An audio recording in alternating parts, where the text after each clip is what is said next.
Shalom saudara yang kasih Tuhan, kembali kita masuk dalam renungan pada pagi hari ini. Kita lihat di dalam Keluaran pasal 2 ayat 1-10. Seorang laki-laki dan keluarga Lewi kawin dengan seorang perempuan Lewi, lalu mengandunglah ia dan melahirkan seorang anak laki-laki.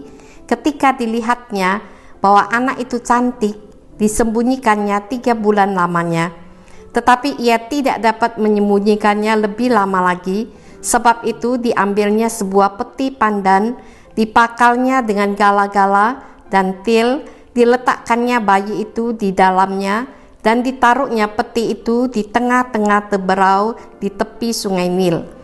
Kakaknya perempuan berdiri di tempat yang agak jauh untuk melihat apakah yang akan terjadi dengan dia.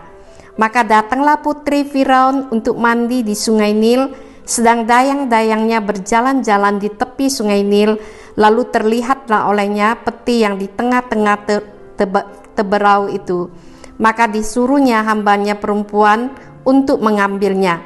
Ketika dibukanya, dilihatnya bayi itu, dan tampaklah anak itu menangis, sehingga belas kasihanlah ia kepadanya, dan berkata, tentulah ini bayi orang Ibrani. Lalu bertanyalah kakak anak itu kepada putri Firaun, kata, akan kupanggilkan bagi tuan putri seorang inang penyusu dari perempuan Ibrani untuk menyusukan bayi itu bagi tuan putri. Saud putri Firaun kepadanya, baiklah. Lalu pergilah gadis itu memanggil ibu bayi itu. Maka berkatalah putri Firaun kepada ibu itu, bawalah bayi itu dan susukanlah dia bagiku, maka aku akan memberi upah kepadamu. Kemudian perempuan itu mengambil bayi itu dan menyusuinya. Ketika anak itu telah besar, dibawanyalah kepada putri Firaun, yang mengangkatnya menjadi anaknya dan menamainya Musa, sebab katanya, karena aku telah menariknya dari air. Kisahnya Miriam senantiasa terlanjut berkaitan dengan kedua adiknya, yaitu Musa dan Harun.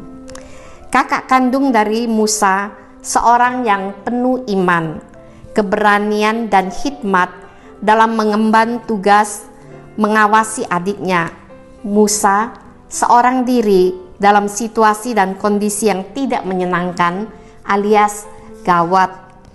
Namun ia dapat dengan cekatan dan keberanian serta bijaksana dalam menemui putri Firaun dalam sekejap, yang membuat adiknya dapat hidup dengan baik dan terhormat, membuat ibunya dapat menyusui adiknya dan merawat bayinya dalam kasih dan iman kepada Allah, dan mendapatkan upah dari putri Firaun bagi kebutuhan keluarga. Tindakan Miriam yang sangat berani ini telah meluputkan Musa dari upaya pembunuhan.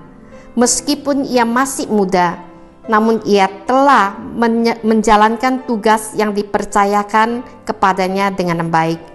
Ia benar-benar seorang yang senantiasa siap sedia, seperti yang diajarkan Tuhan Yesus, untuk kita senantiasa siap siaga, yaitu berjaga-jagalah. Maryam adalah seorang pemimpin dan nabiya, penyanyi yang memimpin kaum wanita saat orang Israel berhasil melewati Laut Merah.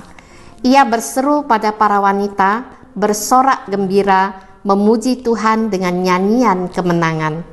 Ia seorang yang kreatif, bertindak positif di kalangan bangsanya yang sering bersungut-sungut, namun ia dapat melihat hal-hal yang baik dalam segala kesusahan dan kesulitan, bahwa dengan tepat waktu memimpin orang lain untuk memuji dan melayani Tuhan. Semua ini tentu tidak muncul dengan sendirinya, melainkan karena fondasi iman yang teguh dalam Tuhan yang membentuk ia seorang yang bisa optimis dan bersemangat menghadapi tantangan untuk hidup, dan memberi orang lain semangat maju menuju tanah perjanjian. Maka ada penafsir yang berkata, ia adalah sosok pribadi nasionalis yang cinta bangsa dan negaranya. Miriam beriman berani bertindak dengan iman dalam menjaga adiknya. Betapa penting peran iman kepercayaan kepada Allah yang memberi keberanian dan kepandaian dalam mengemban tugas menjaga adik dan memberikan kesempatan hidup bagi adiknya bisa bertumbuh dalam penggenapan rencana Tuhan.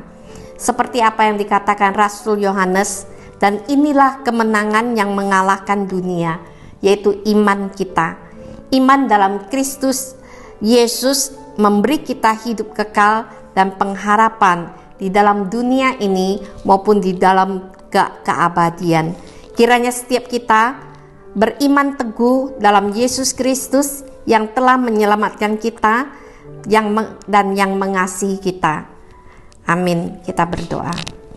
Tuhan, terima kasih untuk karunia iman yang boleh menolong kami terus maju di dalam Tuhan. Amin.